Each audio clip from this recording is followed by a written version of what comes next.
করে প্রশ্নটা যারা সুশাসনের গল্প শোনায়, ফিরিস্তি শোনায়, আমি সেই ফেরিওয়ালার কাছে আমি আজকে জানতে চাই, স্কুলগুলোর পারমিশন চাইলাম, পারমিশন পেলাম না।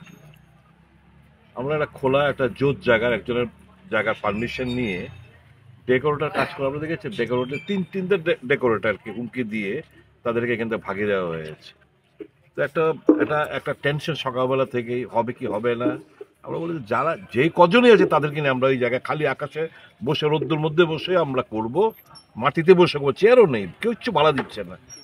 ভয় একটা সমস্ত ডেকোরেটরদের বলে হুমকি দিয়েছে যে কোনো কিছু ভাড়া দেবে না। তো তারপরও আমরা আজকে এখানে করছি। আমাদেরকে এসে বলতো, আমাদের কর্মীদের বলতো, ডেকোরেটরদের একটা হুমকি দিয়ে গেছে যাতে কোনো চেয়ার শত্রুঞ্জিত মানে কিছু যেন না, মাইক টাইক কোনো কিছু যেন না দেওয়া হয়।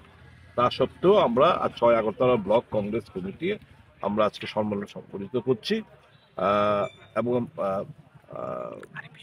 আমি আশা করব যে সুশাসনের যে ফেরিওয়ালা তার গোচরে এই জিনিসটা আনা হবে, এবং যে আগামী দিনগুলো এটা যেন একটা ট্রেডিশন না হয় সেটা সুনিশ্চিত উনি করবেন।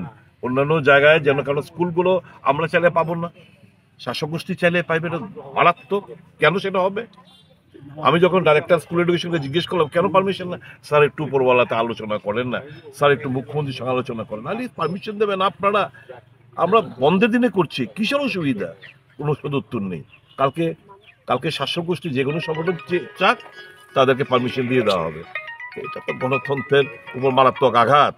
যাই হোক, ওরা গণতন্ত্রে বিশ্বাস করে না, এরা এরা পেশি শক্তি এবং অর্থ শক্তির উপরেই তাদের বিশ্বাস, মানুষের উপর আস্থা বিশ্বাস নেই।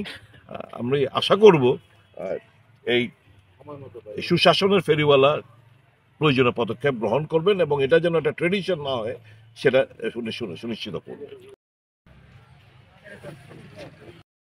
কালকে শুনলাম কলকাতায় নাকি মুর্শিদাবাদে